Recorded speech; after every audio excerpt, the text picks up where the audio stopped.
পরগাছা কতটা ভয়ঙ্কর হয় তা আজকে সরাসরি দেখাবো।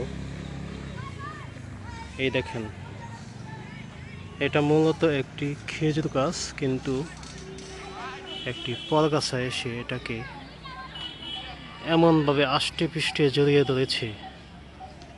এই খেজুর গাছের রস খেয়েই সে মূলত বাঁচছে।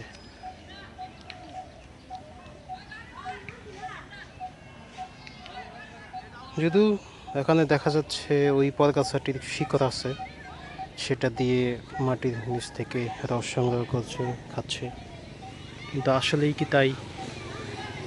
এমনভাবে খেজুর গাছটাকে সে ধরে রেখেছে, জড়িয়ে রেখেছে। সত্যি পরগাছা।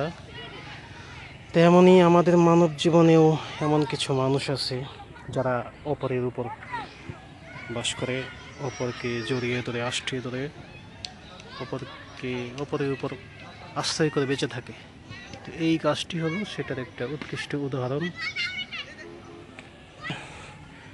একটি সাদত কলেজে একটি বাঁকা খেজুর গাছ দেখেন, খেজুর গাছটি বাঁকা হয়ে পড়ে গিয়েছে, এখন সেভাবেই টিকে আছে।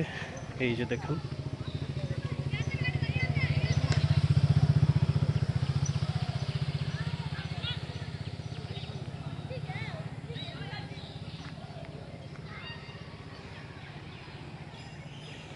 অনেকেরই সুন্দর সময় কাটে এখানে।